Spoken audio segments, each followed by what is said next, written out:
Hello students, welcome to my video.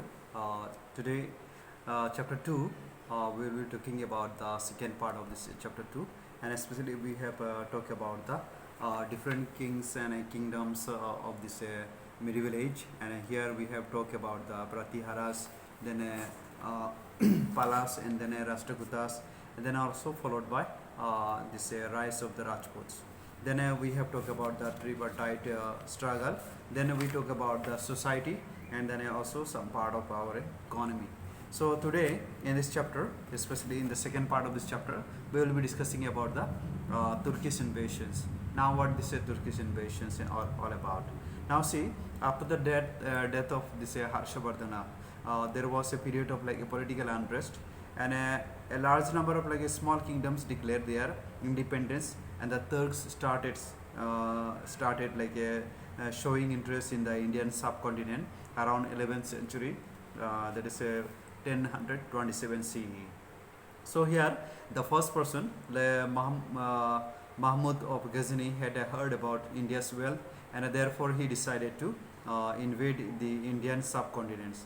And between 1001 CE and 1027 CE, actually Mahmud actually raided India 17 times. So it is not one time, two times, but 17 times he actually came, and then he conquered Multan, Peshawar, Kangara, Thaneswar, Kanauj, Mathura, Gwalior, Somnath, Kashmir, and also the Punjab. So these are the all places actually he looted the wealth, and then he heaped up, and then he has taken to a great amount of this wealth from India. So here this Mahmud actually did not have the interest of ruling in India, and therefore we didn't see him that he ruled in India. Therefore, even in the history also we find that his interest was not on the ruling the country. Rather, his interest was to carry the plenty of wealth from India to his own country. Okay, now he is known to have decorated his own palace after having taken all the jewelries from India, and he decorated his own palaces, then mosques and other buildings with the loot he got from India. It means whatever the loot he got from India, he started using for his decoration, his buildings and all. So many scholars who were actually part of the Mahmud's court wrote about India. And Al-Biruni, we must remember Al-Biruni, wrote about Indian people in his book, that is Tahqiq-i-Hind, while Firdausi wrote the Shahnama, which was actually Mahmud of Ghazni's biography. So whatever the at that time event happened, there actually most of the details actually we find from this two person. So and then Mahmud's successor showed no interest in India even. So however, the attacks of Mahmud of Ghazni actually paved way for future invasions. It means there is a possibility of coming any other organizations to attack India and to either to loot or to be ruled. So here in 1150 you can see that the Ghaznavid empire was actually captured by the Ghurids, and who belonged to the Ghor dynasty, so which is a part of the present day Afghanistan. Then by 1187 CE, Lahore, the last stronghold of the Ghaznavids, was actually conquered by Muhammad Ghori. Unlike Muhammad Ghazni, Muhammad Ghori wanted to rule over India. Now here another person is arriving, and actually he conquered, but he had the interest of ruling. Okay, then here we can find that the Prithviraj Chauhan's military achievement, include bringing Mahbuba, this Bundelkhand, and Gujarat under the Chahamanas. And Prithviraj Chauhan's military success has been actually mentioned in a Prithviraj Rasso written by his court poet, that is Chand Bardai. So Muhammad Ghori actually fought the two battles of Tarain against Prithviraj Chauhan, and Prithviraj Chauhan died in the second battle of Tarain, and after Prithviraj Chauhan's death, Muhammad Ghori laid the foundation of the Turkish rule in India. So this is the first time in India actually the Turkish actually invaded and then started settling and to rule. Then you can find here again another things happen after establishing the Turkish Empire. So what he did, Muhammad Ghori actually decided to leave India and left the conquered territories in the capable hands of his slaves. And we have to remember that from here onwards, the slave dynasty actually begins. And so Muhammad Ghori actually brought the many of his followers. They are also actually part of the slaves. So you can see that how this actually in what calls Turkish invasion was successful. Then we have got another format here, that is Cholas. So Cholas were actually one of the most powerful kingdoms that spread across Tamil Nadu and parts of Karnataka. Now Karaikal or Karikala was a famous Chola ruler. Under his actually reign, the Chola Empire became powerful. And here, after Karaikal's reign, the Chola Empire, in fact, faded into oblivion.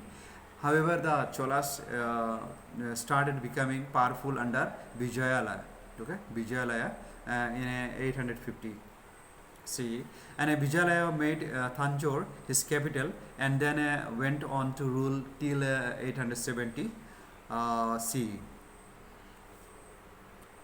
So that is we can find. Then here Vijayalaya actually consolidated the Chola Empire, and it was during the rule of this Rajaraja the One and his son Rajendra the One that the Chola Empire actually became powerful. So here you will find a little bit about this Rajaraja the One, one who was ruled actually from 985 CE to 1016 CE. So let us know about the Rajaraja the First. So Rajaraja the First was actually strong and efficient Chola ruler, and due to his military skills, he was able to conquer numerous territories, and he defeated the Cheras and conquered Madurai. And in the Deccan, the Chalukyans, actually you can say, accepted his sovereignty. And under this Rajaraja the First rule, the Chola Empire had a strong and efficient navy, and which helped the Cholas annex the northern region of Sri Lanka, and then reign became the Chola province and was named actually Mahammadi Chola Mandalam.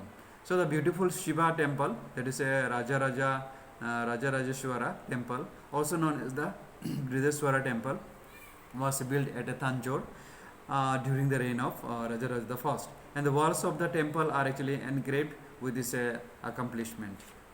So here you can also learn about the his son, that is Rajendra the First, and his rule was actually 1016 onwards up to 1044 CE.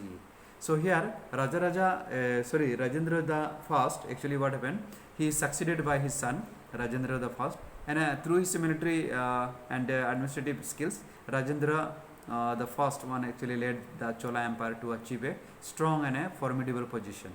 And Rajendra the First actually completed the task of conquering Sri Lanka that was really started by his father Rajaraja the First. And Rajendra First actually also defeated the Pala ruler of Bengal, then Mahipala, after crossing the actually river Ganga.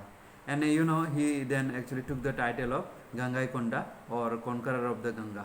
So to commemorate his victory, he laid the foundation of a new city and called it a Gangaikonda Cholapuram. So this is the title is given. Okay. So we can find the Chola inscriptions, especially some of the sources actually giving us to know about it.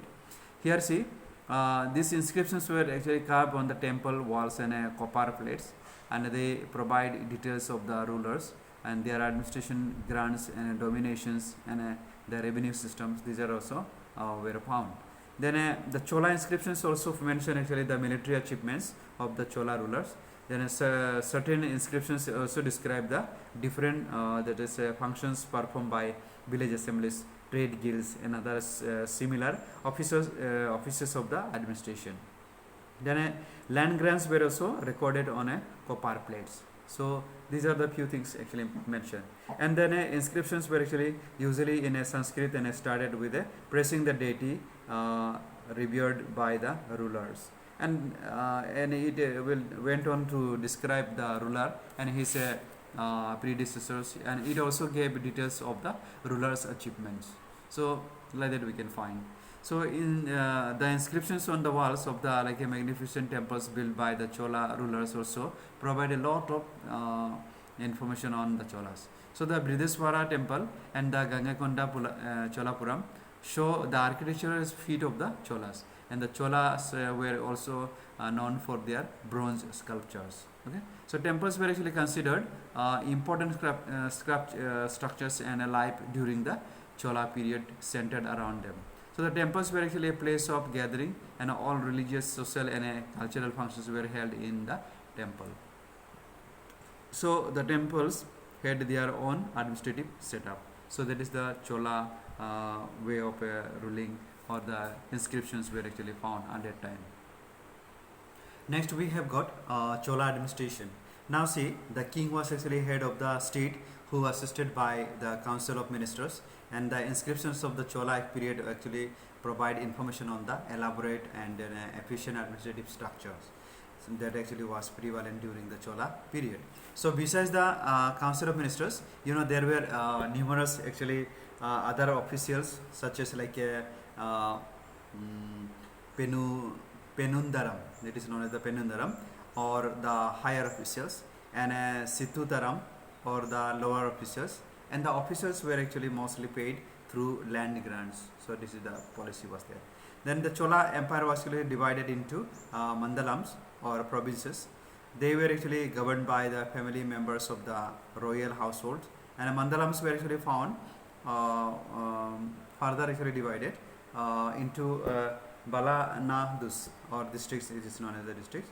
So these Balanadus were further divided into Nadus, a group of like a villages made on Nadu, and agriculture was the main occupation, and a group of villages consisted of Belalas, or pigeons families. So as mentioned earlier, the Chola rulers would give land grants, okay, and they would give land grants to Brahmanas and temples. So this type of land grant was actually known as Brahma Deya, and this could be one of the reasons why a large number of Brahmana settlements came up in South India. So two types of assemblies were actually formed, that is the Sabha and Uru. So the Brahmanas formed the Sabha, while the rest of the non-Brahmana populated formed the Ur, that is Nagaram, was another group, which actually consisted of like traders and merchants. Okay. So the descriptions of the three types of assemblies, that is the Sabha, Ur, and Nagaram, have been actually found in the inscriptions of Uttara Meruru. So this is the things we can find. So the last part of this chapter is all about this agrarian expansion under the Cholas. So you can see here, land revenue was actually an important source then of income for the Cholas, and the state's share was actually fixed to be 1/3 of the produce. Okay. Then the practice of land surveys on regular intervals classified land on a quality, after which the amount of revenue was actually revised. Then here, agriculture was an important occupation, and therefore special attention was given to maintaining and improving the irrigational facilities. Then village assemblies were actually responsible for that, especially the irrigational facilities. So they were also responsible for constructing and maintaining large water tanks and all. And also you can find that tanks, especially, which were actually used to collect rainwater. And they also built canals, tanks, dams, and wells. And the Cholas also built Anikat over the Kaveri river. Then you can see the Cholas ruled for a long time, after which they saw a gradual decline. And the first blow came in 1217 when they were actually defeated by the Pandyas. And the Chola dynasty finally actually came to an end in 1279 CE. However, their legacy and grandeur are still actually visible from the architectural structures of their time. So you can understand that Cholas took many steps to improve agriculture. Okay, so that is we have found in this what called rule. So in my next class, I will talk about the Sultans of Delhi, which is also part of the your revision chapter for your half yearly examination. So today I will just stop here. So this is the simple chapter. So you can read through. It's very simple chapter, and you can get the all these concepts about this past history of the medieval. Okay. So see you. Thank you.